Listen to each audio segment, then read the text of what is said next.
دنیا میں تین قسم کے لوگ ہوتے ہیں، جینیس، ایوریج اور بلو ایوریج۔ ہماری دنیا میں بلو ایوریج یعنی معمولی لوگوں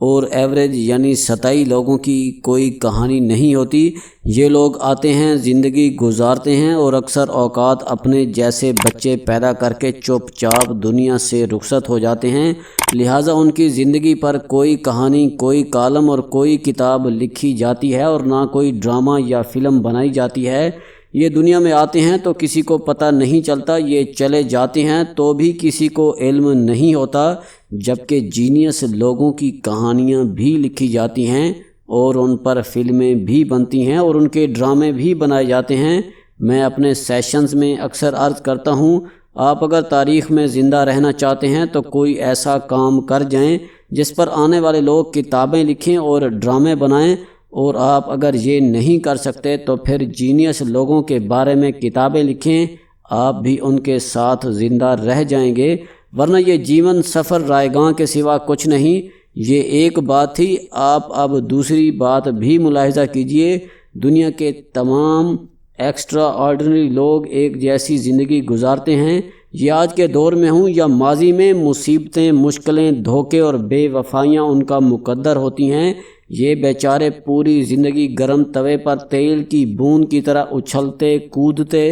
اور سی کرتے رہتے ہیں اور پھر ایک دن اچانک تحلیل ہو جاتے ہیں، لیکن جاتے جاتے توے پر اپنا نشان ضرور چھوڑ جاتے ہیں۔ ارطغرل ڈرامہ سیریز کا ہیرو بھی ایک ایسا ہی ایکسٹرا آرڈنری، ایک جینیس انسان تھا۔ یہ چھوٹے سے خانہ بدوش قبیلے میں پیدا ہوا، لیکن قدرت نے اسے ایک لازوال سپہ سالار، ایک بڑی ریاست کا معمار اور ایک عالمی سیاستدان بنایا تھا۔ وہ قبیلے سے اٹھ کر دنیا کو دیکھ رہا تھا اور اس کا خیال تھا وہ اپنے ساتھیوں کے ساتھ مل کر ایک بڑی اسلامی ریاست بنا سکتا ہے، وہ اپنے لوگوں کا مقدر بدل سکتا ہے۔ لیکن پھر اس کے ساتھ وہی ہوا جو دنیا میں سپر جینیس یا ایکسٹرا آرڈنری لوگوں کے ساتھ ہوتا ہے۔ لہٰذا ہم کہہ سکتے ہیں ارطغرل ڈرامہ سیریز بنیادی طور پر غیر معمولی لوگوں کی داستان حیات ہے، اور یہ داستان ثابت کرتی ہے اگر عقاب پنجرے میں پیدا ہو جائے یا بلی کے بچوں کے درمیان شیر کا بچہ آ جائے تو اس کے ساتھ کیا ہوتا ہے، اسے منزل تک پہنچنے کے لیے کس کس مرحلے سے گزرنا اور آگ کے کس کس دریا کو تیر کر پار کرنا پڑتا ہے۔ چنانچہ درویش ارطغرل صرف ڈرامہ سیریز نہیں، یہ کامیابی کی ایک بے مثال داستان، ایک شاندار سکسیس سٹوری ہے، یہ غیر معمولی لوگوں کا نوحہ بھی ہے۔ لہٰذا آپ اگر زندگی میں کچھ کرنا چاہتے ہیں تو پھر میں آپ کو مشورہ دوں گا، آپ درویش ارطغرل ضرور دیکھیں، نوٹس لیں اور ارطغرل کی طرح مشکلات کا مردانہ وار مقابلہ کرنا سیکھیں، آپ بالآخر کامیاب ہو جائیں گے۔ ارطغرل کی ڈرامہ سیریز میں اول روز سے خواری شروع ہوتی ہے، اس کے اپنے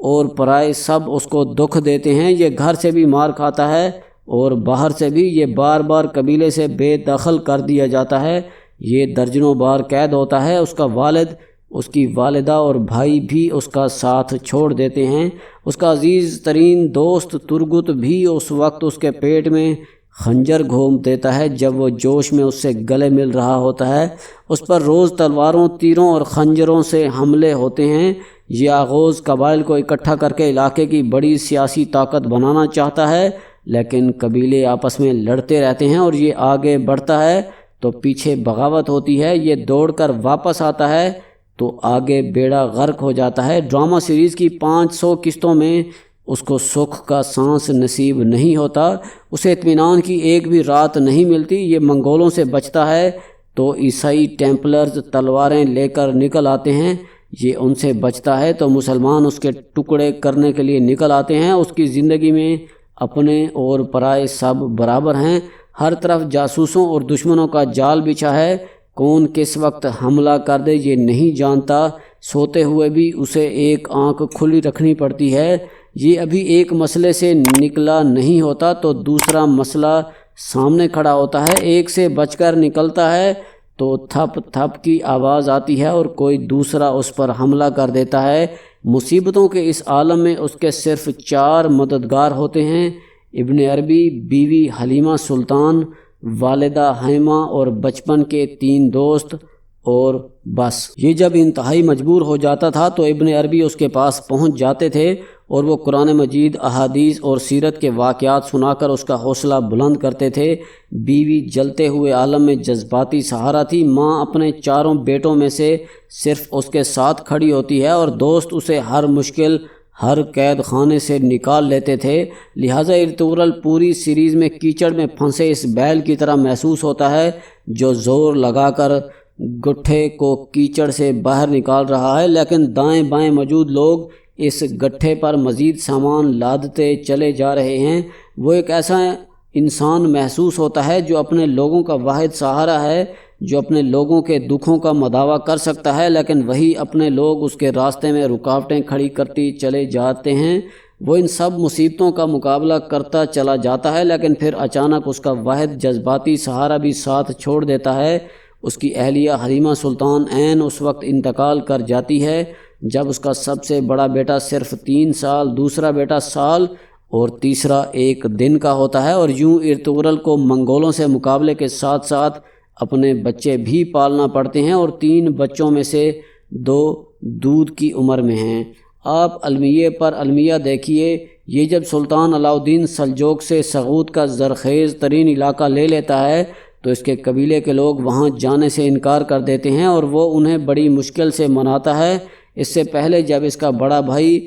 گندوغدو خراسان کی طرف نقل مکانی کرنا چاہتا ہے اور یہ اسے سمجھاتا ہے اس طرف منگول ہیں، ہمیں اناطولیہ کے پرامن اور زرخیز علاقوں کی طرف جانا چاہیے، تو بڑا بھائی اسے قبیلے سے نکال دیتا ہے اور یہ تھوڑے سے ساتھیوں کے ساتھ اناطولیہ جانے پر مجبور ہو جاتا ہے۔ چنانچہ یہ پوری ڈرامہ سیریز مصائب اور مشکلوں کے ستائے ایک جینیس، ایک ایکسٹرا آرڈنری انسان کی داستان حیات ہے، ایک ایسے انسان کی جیون کتھا جسے سکھ کا ایک بھی دن نہیں ملتا۔ میری ارطغرل دیکھتے ہوئے کئی بار ہنسی نکل گئی، کیونکہ ابھی اس نے ایک ایشو نپٹایا ہے، ابھی کسی ایک دشمن سے جان چھڑائی ہے اور ایک نیا ایشو نکل آیا، کسی اور نے کسی طرف سے خط لکھ مارا یا تیر چلا دیا اور نیا سلسلہ شروع ہو گیا۔ ایک سین میں وہ ہانلی بازار کے سرائے میں کھڑا ہو کر بازنطینی سازش کا مقابلہ کر رہا ہے، اپنے لوگوں کو سمجھا رہا ہے یہ نہ کرنا ورنہ ہم پھنس جائیں گے۔ وہ جاتے ہیں تو دوسری طرف سے بیوی منہ لٹکا کر آ جاتی ہے۔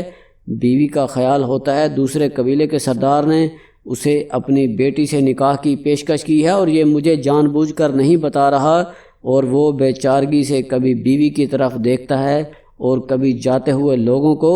اور میری ہنسی نکل جاتی ہے۔ ارطغرل ڈرامہ سیریز سے یہ سبق بھی ملتا ہے، آخری فتح بہرحال برداشت، حوصلے اور مسلسل لڑنے والے ہی پاتے ہیں۔ ارطغرل کیونکہ پوری سیریز میں گیو اپ نہیں کرتا، وہ کسی قسم کے حالات میں مایوس نہیں ہوتا، پیچھے نہیں ہٹتا، وہ ڈرتا نہیں، بکتا نہیں، کمپرومائز نہیں کرتا، اور وہ اللہ کے سوا کسی کے سامنے نہیں جھکتا۔ چنانچہ وہ آخر کار تمام مصیبتوں پر قابو پا لیتا ہے، بازنطینی شہنشاہ ہو، سلجوق سلطان ہو یا پھر منگولوں کا خان اعظم عقدائی خان ہو،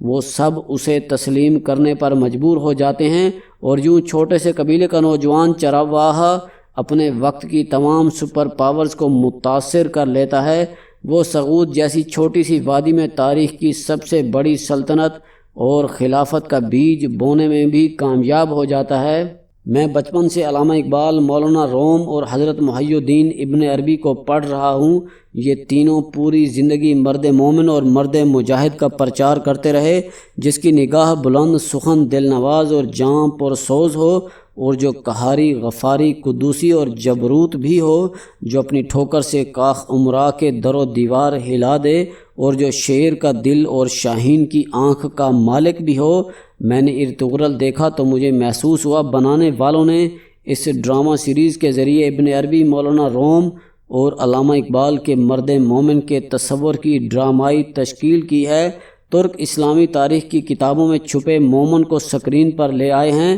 اور انہوں نے کیمرے، لائٹس اور مائک کے ذریعے دنیا کو بتا دیا،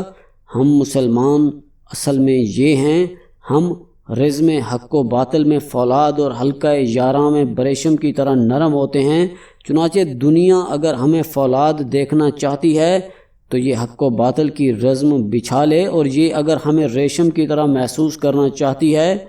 تو پھر اسے ہمارے حلقے 11 میں آنا ہوگا اور بس ارطغرل کی داستان ختم ہو گئی، اب کرونا ہوگا اور ہم ہوں گے دوستو۔ شکریہ۔